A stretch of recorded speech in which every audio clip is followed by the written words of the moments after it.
Merci d'avoir accepté l'invitation à participer à notre planification stratégique 2012-2017. L'objectif qu'on souhaite beaucoup là, à travers cette démarche, c'est de pouvoir réussir à rejoindre l'ensemble de la population aussi. Vous avez pu voir peut-être Confine aussi à l'intérieur de ça, parce que je vais vous parler aussi qu'on va avoir un site web pour la planification stratégique. Et pas ce matin, mais particulièrement certaines séances publiques ou d'autres séances, on va être aussi en live sur le web. On souhaite aussi pouvoir être en direct sur le web pour pouvoir permettre le plus possible à la population et à d'autres personnes de participer au processus. Avant d'aborder un petit peu toute la démarche de planification stratégique comme telle, j'aimerais ça peut-être faire un tour de table pour qu'on puisse se présenter. Mon nom, c'est Daniel Corbeil, je suis directeur général du Centre de Cécile Tisdale.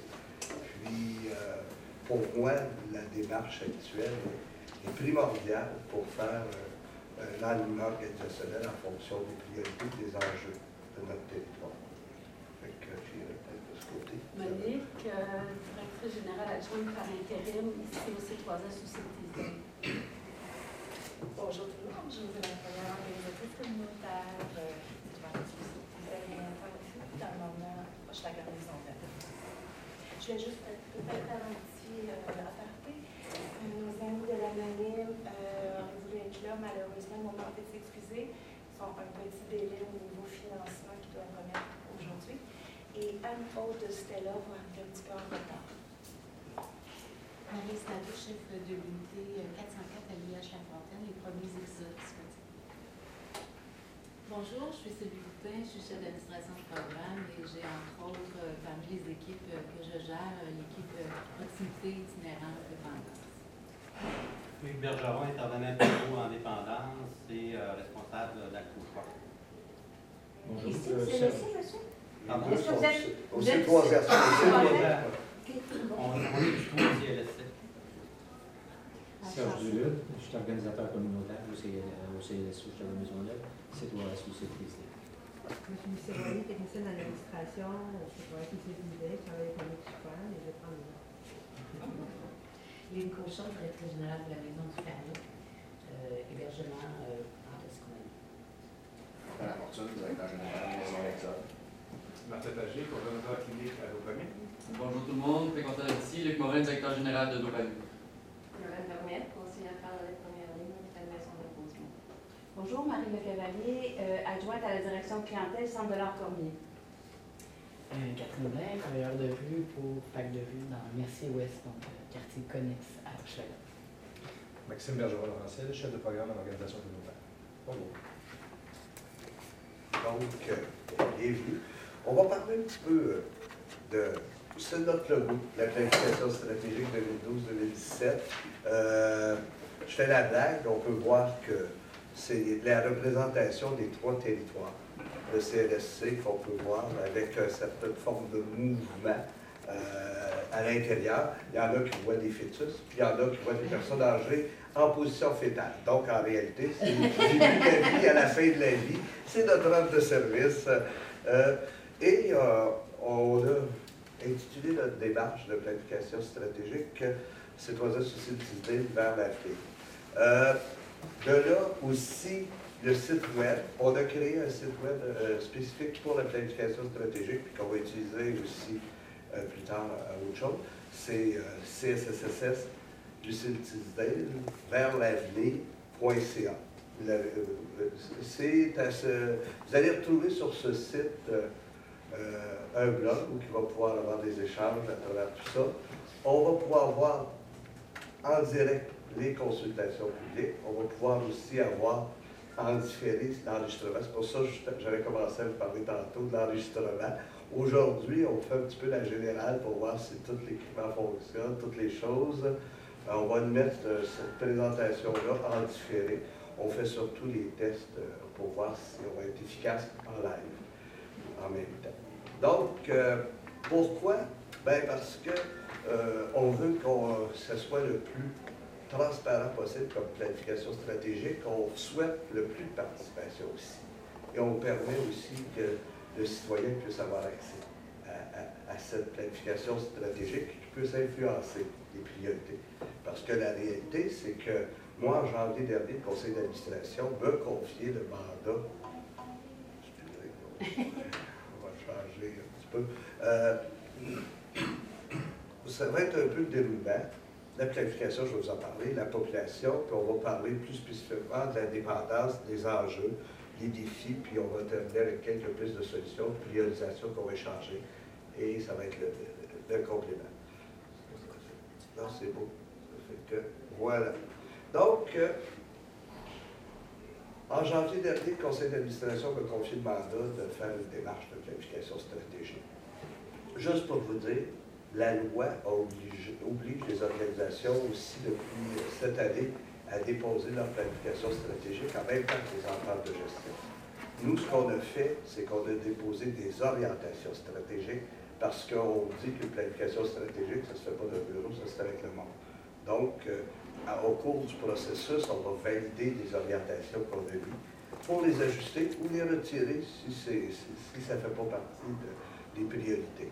Donc, on va regarder beaucoup notre image de notre organisation, notre positionnement. C'est quoi nos ambitions à l'égard de notre population? Parce que moi, je souhaite, comme directeur général, puis le comité de direction souhaite qu'on puisse, à travers notre planification stratégique, c'est faire les orientations les plus possibles de l'alignement organisationnel. Ça va nous permettre de pouvoir déterminer nos priorités année après année, ce qui donne le sens aussi de l'organisation, pour pouvoir un peu évaluer nos priorités, ajuster notre offre de service et aussi défendre les projets qui sont communs, comme aussi dans des besoins de développement. Puis ça nous permet d'être beaucoup plus orchestrés sur notre planification stratégique si on le fait avec les gens de façon concrète. On souhaite impliquer le plus possible à l'interne notre personnel, nos médecins, nos professionnels, l'ensemble. Et pour ce faire, on a une méthode qu'on utilise, c'est que chaque rencontre publique, comme aujourd'hui avec nos partenaires, avec tant du réseau que du communautaire, que l'intersectoriel, on a une rencontre avec les gens du C3S qui touchent au dossier spécifique. On aborde 11 thèmes dans notre planification stratégique. Il y a les 7 grands programmes qu'on retrouve du ministère, santé mentale, jeunes en difficulté, déficience intellectuelle et troubles envahissants du développement. Bref, les 7 programmes. On ajoute une consultation plus particulière autour, puis il y a peut-être des gens que vous allez redire, autour des clientèles plus vulnérables de notre territoire. On pense beaucoup à la prostitution, toute notre clientèle de Richard, toute la partie qu'on trouve aussi itinérance, pour tenter de voir comment on peut aussi mieux organiser ces choses. Ça, c'est un élément. Donc, chaque rencontre publique est précédée d'une démarche à l'intérieur de ces 3S autour des intervenants qui gravitent le plus dans cet univers. Et ces gens-là délèguent des rapporteurs des travaux qui ont été menés. On présente des travaux bien particuliers à chacun des réunions, qui sont des tableaux qu'on va vous présenter tantôt aussi, certaines choses qui donnent les grands éléments autour du territoire, mais aussi les grands éléments spécifiques, les grands points faits saillants qui entourent le thème qu'on aborde. Les gens réagissent à travers tout ça, on a des fiches de bâti, les gens parlent, oh, non, on a oublié des choses, il y aurait des priorités, et identifient des rapporteurs qui vont venir à la rencontre, participer, pour pouvoir animer et faire ce fil conducteur-là. Parce que nos priorités, en termes d'accessibilité, continuité, en termes de qualité de service, nos priorités, c'est peut-être pas les priorités qu'on voit, il y a peut-être des choses d'ordre de priorisation qu'on va devoir faire ensemble. Donc, ça va être ça aussi qu'on va valider. Et c'est pour ça qu'on va être beaucoup en interactif au niveau de la démarche. Donc, on implique notre personnel, nos bénévoles, nos partenaires, à travers les autres thèmes qu'on va aborder pour aborder ici notre personnel. On va voir la partie beaucoup en termes de ressources humaines, c'est plus à l'interne. Il y a aussi toute la partie du personnel non clinique qui sont plus difficiles à rejoindre aussi. Donc, on va travailler rétention, attraction, image de marque à travers tout ça. Donc, c'est un thème qu'on va aborder. Et le dernier thème qu'on aborde au niveau de la communauté, ça va être en soirée, c'est le développement des communautés qu'on va aborder et la notion de santé publique à l'intérieur de ça, puis le plan d'action locale en santé publique, de faire peut-être tout le bilan, parce qu'il y a eu une démarche avec le PAP, où on en est, puis comment on se projette à travers tout ça en termes de développement des communautés. Donc, ça va être grosso modo la façon d'aborder notre planification stratégique. Si on regarde un petit peu les débats, c'est juste ça. Qu'est-ce qu'on a fait à date? C'est quand même très exigeant de faire une planification stratégique. Il ne faut pas oublier que c'est quand même une organisation complexe, le C3S. Notre C3S a 3 territoires de CLSC, 7 CHSLD, il y a un centre de crise. Donc, on a 11 installations, environ 2700 employés. Donc, c'est quand même important de toute cette structure-là. De avril à septembre, on a élaboré la démarche de mise en place et la mise en place d'un comité de travail sur la planification stratégique. C'est là qu'on a abordé comment on fait pour être le plus accessible possible. À l'interne, ça a mené qu'on a envoyé une lettre à l'ensemble du personnel. Une lettre qui présentait nos valeurs. En avril, on a fait aussi une démarche à l'interne, j'ai un blog du DG où j'ai invité les gens à dire ce serait quoi les valeurs qu'on devrait porter comme individu à l'intérieur et comme collectivité. Il y a plein de personnes qui ont répondu. On a fait un focus group de ces personnes-là et il s'est dégagé 7 valeurs. Il s'est dégagé 7 valeurs qu'on se doit de porter à l'intérieur. Donc, et ces 7 valeurs-là, on a élaboré un énoncé de valeurs à travers tout ça. Donc, ça nous a donné un élément. Et les valeurs, les 7 valeurs ont été présentées au conseil d'administration. Ils ont été aussi présentés à l'ensemble des cadres pour travailler, bonifier les énoncés de valeurs. Et à la fin août, on a envoyé une lettre à l'ensemble du personnel présentant les valeurs, cette lettre qu'ils recevaient à domicile, qui avait une lettre autour, qui pouvait retourner leur perception par rapport à ces valeurs-là, s'ils se reconnaissaient à l'intérieur, s'ils se voyaient, comment ils voyaient ça. Puis il y avait une partie aussi de nous emmener des commentaires s'ils le souhaitaient.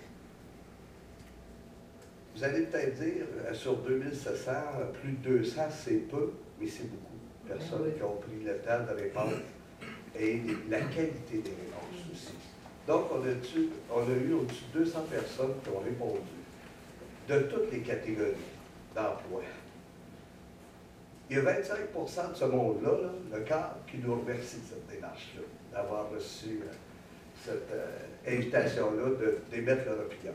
Il y en avait qui disaient des commentaires, comme quoi que depuis qu'ils travaillent au C3S, dans le système de santé, c'est la première fois qu'ils sentent que l'interaction, qu'ils se reconnaissaient des valeurs, qui interagissaient avec nous des valeurs, qui nous confrontaient à nous dire allez-vous être cohérents dans les valeurs par rapport à l'administration. Les bottines vont suivre les bottines, vont suivre les babines.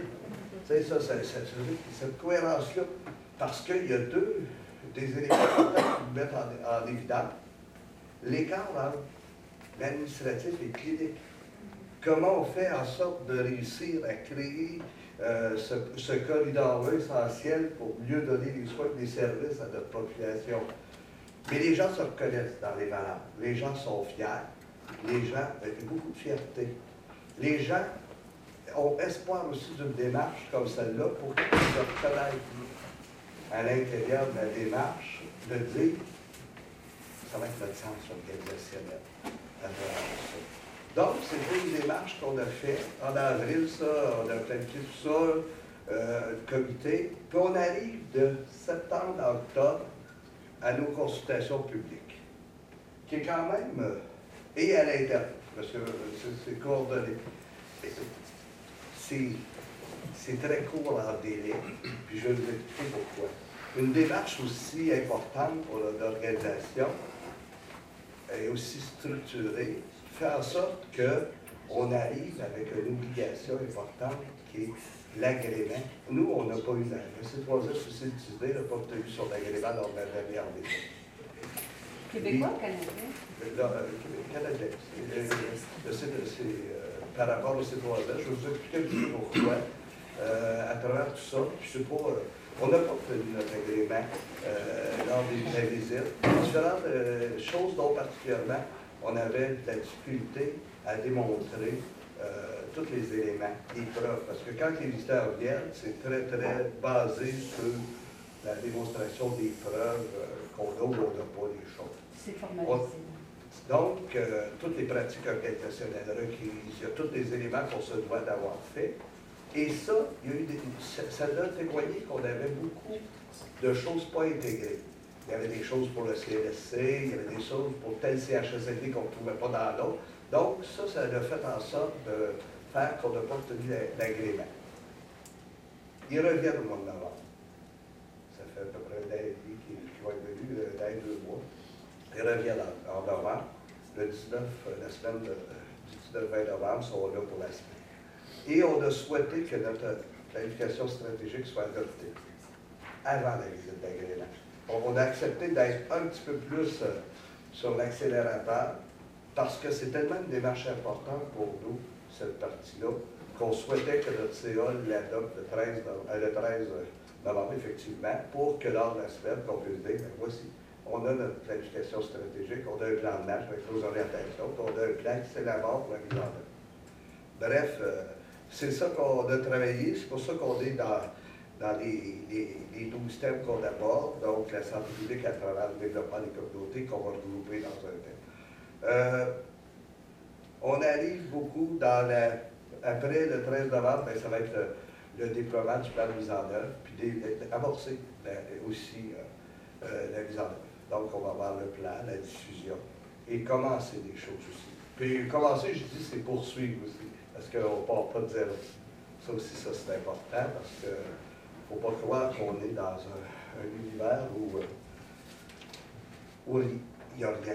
Mais je veux dire, c'est très exigeant pour notre organisation actuellement, la démarche d'agrément, une démarche de planification stratégique, les projets d'optimisation, les réorganisations à l'interne. Donc, on a, excusez l'expression, le melting pot pour se planter, avec tant de choses en place. Mais on pense qu'avec une planète stratégique, avec ces éléments-là, ça va être le fil conducteur qui va éviter et qui va être aussi rassemblant en termes de notre offre de service, qui va servir aussi de levier pour que le C3S assume pleinement une chose, qui est sa responsabilité populationnelle. Puis il faut lui donner vie à travers ça. Donc, je vous ai présenté l'implication, la partie, c'est vraiment sur l'illustration concrète, oui, donc, de l'approche populationnelle. Parce que ça, on l'a galvaudé comme mot aussi. On a fait toute la démarche. Je suis sûr qu'il y en a qui ont travaillé à des travaux du projet clinique, où il y en a qui ont travaillé à différentes choses pour arriver. Il y a un réseau local de services. La loi donne à chaque C3S la responsabilité populationnelle, c'est la responsabilité d'animer, de coordonner un réseau. C'est pas seul. Là, l'importance du travail qu'on fait actuellement, aussi dans la planète stratégique, pour faire l'ajustement qui s'impose, pas faire de dédoublement, pas se substituer à d'autres qui ont leur mandat, puis assurer ce qu'on a à faire comme C3S, comme responsabilité, pour permettre aux gens du communautaire, à l'intersectoriel. Je regarde les gens de leur Cormier. On est quand même le territoire qui donne le plus de travail à $Cormier en pourcentage, le territoire de l'ICI-Tisdin. C'est juste en termes... mais il y a toute une offre de service. On en parlait tantôt de toute cette partie-là. Donc, je vais juste m'habiliter avec cette... Je n'ai pas la petite tablette. Mais oui. Je vous en ai parlé tantôt. Qu'est-ce qu'on retrouve sur le site web? Les documents qu'on vous présente, on s'excuse de ne pas les avoir papier actuellement. Vous allez tous les recevoir à votre adresse électronique. Et ils vont être mis en ligne aussi, mais vous allez les recevoir avant qu'on les mette en ligne. OK? Donc, là-dessus, sur le site que vous avez l'adresse, il y a le blog, il y a la partie diffusion des consultations, calendrier des consultations avec les thèmes qui vont être abordés. On va avoir tout l'avancement des travaux, on en est rendu, puis la documentation qui va être déposée au fur et à mesure. Donc, c'est vraiment interactif que je vois si je m'en vais. C'est quoi la population? On va aborder de façon générale, c'est quoi le territoire du C3S sur site Disney? Je ne sais pas si à ce moment-ci, y a-t-il des questions, commentaires? Juste des félicitations sur la démarche. OK, c'est gentil. On espère la rendre à bon port. On va vous présenter un petit peu notre territoire. Vous le connaissez mieux que moi. Moi, je suis nouveau, je suis rentré fin novembre l'an dernier. Je n'ai même pas un an au C3S. Donc, c'est encore plus important pour moi, cette planification stratégique. Ça me permet encore mieux de saisir le pouls des besoins de notre population du territoire. Puis un C3S, ce n'est pas juste de répondre aux besoins des gens qui ont des problèmes. Il est responsable de l'ensemble de la population. C'est pour ça qu'on a une population d'à peu près 178 000 habitants sur le territoire. C'est le quatrième, c'est quand même important, c'est le quatrième plus grand territoire de Montréal avec cette population-là.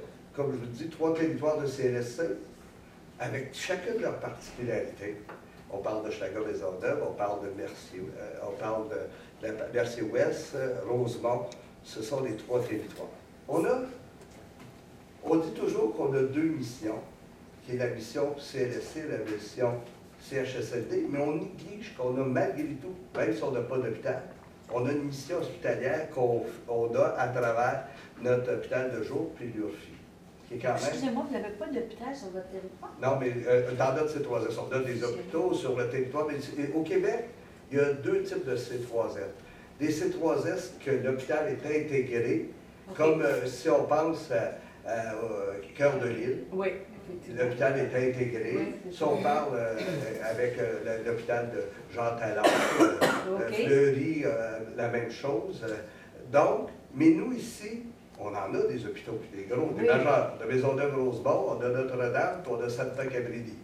Notre-Dame, parce qu'il y a beaucoup d'utilisateurs de notre secteur qui vont à Notre-Dame. Ça aussi, donc, on doit tenir compte de ça aussi dans notre démarche. Donc, mais on a 3 missions, malgré tout, mais les 2 principales missions sont vraiment la mission première ligne CLSC et la mission CHSLD. On a tout près de 1200 lits de CHSLD qui se trouvent dans 7 centres. Il y en a juste 4 au Québec. On est parmi les 4 qui ont plus de 1000 lits. C'est quand même majeur. Il y a notre voisin Jeanne-Mance, entre autres. C'est quand même important en termes de lits. Un budget de près de 170 millions. C'est une structure, si on veut passer un petit peu par rapport à Dollard-Cormier, je pense que vous êtes aux alentours de 37-38 millions ou 32 millions. Combien, madame? À peu près. Moi, j'aime ça d'envoyer ça de même. Je vous aurais dit 17 millions. C'est 32 millions, je crois, votre organisation. C'est juste pour... Situer. Mais nous, on n'a pas beaucoup de structures internes, c'est surtout externe. Oui, mais c'est juste pour dire, à Montréal, malgré qu'on n'a pas d'hôpital, on est le 3e ou le 4e plus gros. Il y a C3S. Il y a Verdun qui est plus gros que nous à terme. Il y a Jeanne-Mance. Il y a nous. Puis c'est quand même qu'on n'a pas d'hôpital. Puis les autres, je vous ai parlé, il y a Jeanne-Mance puis nous qui n'ont pas d'hôpital. Puis qu'on est quand même des gros, un grand C3S. Il ne faut pas négliger cet aspect-là. Donc, voilà, on continue. Comment se distribuent nos 178 000 habitants sur notre territoire? Donc, les 0-17 ans, on en a tout près de 27 000 jeunes du territoire qui ont 0 à 17 ans. Les jeunes adultes, 18-44 ans, on a 75 000. 45-64 ans, 48 000, tout près de, et les 65-74 ans, 13 500 habitants environ. Puis 75 ans et plus, qui est quand même important de tenir compte aussi dans un vieillissement de population. On compte à peu près 14 400 personnes à peu près. Comment elle se distribue, cette population-là? Le territoire de Rosemont comporte tout près de la moitié, parce que nos 3 territoires, la moitié de ces 3 de notre population réside sur le territoire de Rosemont. Dans Mercier-Ouest, qui est avec notre CLSC Olivier Guimard, il y a 24 de la population. Et le territoire de Hochelaga-Maisonneuve, on a 28 de notre population à desservir. Donc, c'est quand même là aussi. Comment elle se distribue, cette population? C'est important aussi de voir notre distribution de population, parce que là aussi, ça nous permet de voir un petit peu qu'est-ce qui arrive plus. Si on voit, Mercier-Ouest, le territoire, il y a 10 de la population qui a 75 ans et plus. Si on regarde là, sur notre territoire, c'est le territoire où les 75 ans et plus en pourcentage par rapport à la population qui y habite, qui a le plus de 75 ans et plus. Vous voyez un peu les différences dans les 0,17, 18-44 ans. Forte concentration, plus forte concentration de jeunes adultes dans le territoire de Hochelaga. OK? Donc, cette distribution-là fait voir qu'on a un territoire qu'il y a moins de jeunes, peut-être que la région montréalaise. Si on regarde la moyenne du territoire, parce que vous avez par territoire, vous avez la moyenne pour le C3S et la moyenne montréalaise. Donc, on a moins de jeunes que la moyenne montréalaise, des 0-17 ans, mais il y a des particularités plus fines là-dedans. Le territoire de Rosemont, on est parmi ceux à Montréal qui a le plus de naissances. Donc, on a à peu près un peu plus d'adultes, mais concentration particulière plus grande, Hochelaga. On a à peu près similaire, les 44-64 ans, 2 de plus là aussi. On voit aussi un peu la répartition. Puis on est à peu près pareil comme Montréal pour la partie des 65 à 74 ans. Une touche un peu plus grande pour les 75 ans et plus. Ça, il faut penser aux besoins. Parce qu'on ne parle plus beaucoup de 65 ans. On parle beaucoup plus de 75 ans. Parce que si on regarde dans les études, c'est plus les 75 ans qui commencent à avoir une consommation plus grande à ce moment-là. Et on a à faire attention à un territoire par rapport à Mercier-Ouest qui ont plus de personnes âgées de 75 ans et plus. Ça ici, là, c'est pas compliqué. C'est les indices de pondération RAMQ-MES. Un, c'est 100%. Si on se regarde par rapport à Montréal, là, la population du territoire, si tout le monde était égal, OK, quand on met les facteurs de défavorisation, la population du territoire du Lucille-Tisdale consomme 3 de plus en fonction du besoin à cause des facteurs de défavorisation. Puis les deux facteurs de défavorisation, l'âge puis les pondérations, c'est pour ça que quand vous faites le total, il faut bien comprendre cette partie-là, là, vous faites le total des écarts, 1 et 5%, c'est ça qui donne le 3 d'indice de défavorisation, et qui fait en sorte de dire, si tout le monde est égal à Montréal, sur le territoire de la population montréalaise, elle devrait consommer plus que 3 à cause de la défavorisation. Donc, ça, il faut en tenir compte quand il est le temps aussi d'analyser nos besoins. Ça, c'est vraiment la carte. Pour nous, c'est important de présenter. C'est en comparaison à d'autres, c'est très petit, mais c'est plus des facteurs internes. Mais c'est un peu l'usager et intervention par C3S, en comparaison aux autres C3S. On regarde un petit peu notre territoire qui est C3SLT. On fait à peu près 7,1 interventions usagées en C3S par usager. OK? C'est ça le nombre d'interventions. Et vous le voyez comparativement à l'ensemble de Montréal. Parce que souvent, quand on vient le temps de regarder nos choses, on se compare entre nos trois territoires qui forment notre C3S. On se compare au reste de Montréal, puis on se compare aussi au Québec sur certaines choses. Puis c'est comme ça qu'on tente un peu de dégager des pistes de solutions, d'amélioration potentielle qu'on peut avoir. C'est lequel C3S, LLD, c'est quoi? La Chine-La-Salle. La Chine-La-Salle. Ça devrait être DLL. Devant la Chine-La-Salle. OK, c'est ça, parce que c'est 8,5 que ça. 8,5. Mais ça, C'est des interventions qu'on n'a pas encore quantifiées, qualité, évaluées. On peut faire 8,5 interventions, mais est-ce qu'on a une longue liste d'attente? Est-ce que sont efficaces? Il y a beaucoup de choses, mais c'est comparatif. C'est des chiffres qui se trouvent là, qui méritent de réflexion. C'est-tu bon 7,1 par rapport à 8,9? Ça peut être vraiment bon, 8,9 dans un certain secteur, comparé à... Tu sais, on ne peut pas l'avoir juste en valeur relative. La mesure d'efficience, c'est pas là. Non, c'est pas là. C'est pas là. Mais en même temps, je ne sais pas si ça date. On voulait juste comme mettre la table un peu sur des choses particulières sur la population en général. Puis un peu faire ressortir les distinctions qu'on a. On n'a pas voulu aller plus loin, parce qu'il y aurait peut-être des petites choses qu'on aurait pu emmener, mais on voulait juste mettre la table à ce niveau-là. Le programme dépendance, on va rentrer dans cette perspective-là, comme on vous disait. On a travaillé sur une validation à l'interne descriptive, c'est quoi le programme dépendance? Puis quelles seraient nos choses à l'intérieur? C'est quoi un continuum de service en dépendance comme dans toute autre structure? C'est un offre basé sur une hiérarchisation de services. Ça, c'est clair.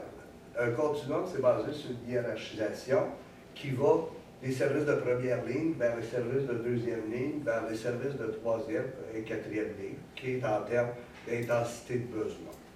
Donc, pourquoi qu'on divise par un continuum? Parce que ça permet de départager les rôles et les responsabilités de chacun des acteurs, qui peut être des C3S, les centres de réadaptation à dépendance, les CH spécialisés, les organismes communautaires, puis tout le privé certifié, puis l'intersectoriel aussi, il ne faut pas négliger, parce qu'il y a aussi un travail aussi dans le continuum avec des actions ou au moins une concertation qu'on doit faire. Donc, c'est le continuum. L'objectif général d'un programme de dépendance, c'est de réduire la prévalence et la gravité des problèmes de dépendance. Tantôt, je vous ai parlé des valeurs du C3S, mais qu'est-ce qui compose une planification stratégique? Il y a la mission, la vision et les valeurs. On a défini nos valeurs. Comme mission, la mission d'un C3S, c'est de maintenir ou améliorer l'état de santé et de bien-être de la population. C'est ça la mission d'un C3S, entre autres. Maintenir et améliorer l'état de santé et de bien-être de la population. Donc, quand on regarde un programme, c'est normal qu'on retrouve cette partie de dire le déploiement et une consolidation du cadre de services en toxicomanie par rapport aux jeux pathologiques, répondant à des critères importants d'accessibilité, de continuité et de qualité. Donc, c'est l'objectif général d'un programme de dépendance.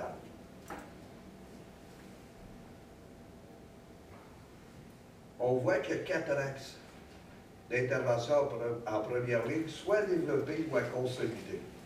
Ça, on va être la détection, le dépistage, la prévention, l'intervention précoce, l'accompagnement dans un autre établissement.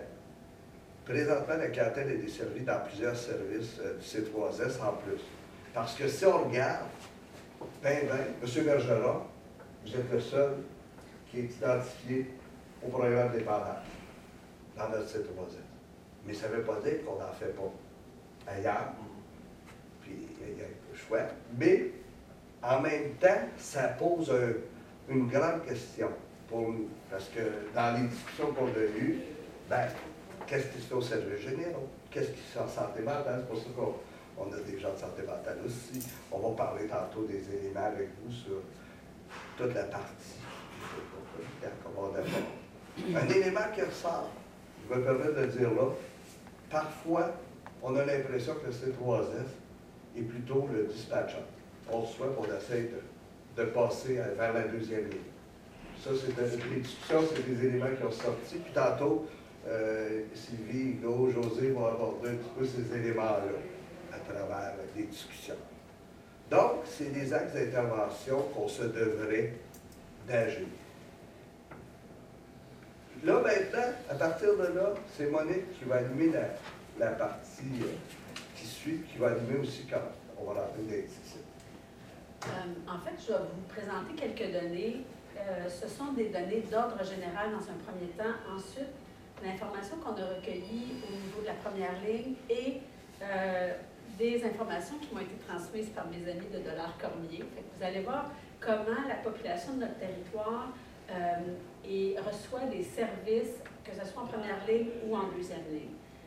Ce qui est important de savoir, puis M. Corbeil l'a introduit, c'est que dans le C3S, il y a un endroit où on collige de l'information sur les dépendances et c'est dans le programme où travaille M. Bergeron.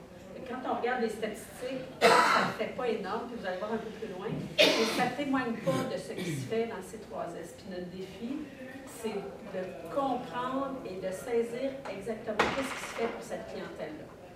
Donc, dans un premier temps, vous dire que le taux de prévalence des diagnostics d'abus ou de dépendance, de façon générale, au Québec, c'est estimé à environ 4 %. Si on ramène ça à notre population à nous, qui est de 180 000 personnes, puis qu'on met un 4 % là-dessus, on voit que ça fait beaucoup, beaucoup de monde qu'on ne rejoint pas. Vous allez voir plus loin, parce que le programme pour lequel on a de l'information, c'est principalement le Cauchois. Le jeu, c'est moins de 1 %. Oui, effectivement. Vous allez voir, j'ai des données. Ça, j'en suis pas. Je pensais que c'était assez. Mais moi, je pense que vous avez de l'information sur ce qui se passe chez les gens. Je pense que c'est parce qu'on n'est pas capable d'aller chercher ces données-là sur le jeu. La journée où on commencé à mieux... comme il y a eu des recherches de Sylvia Quiroz, là. 1 %, ça m'étonne pas. Ben, d'autres choses, peut-être qu'on est touch là, mais... Ben, tant mieux. Avec mon ado Sylvia Quiroz, ils ont fait des données, là, vraiment des données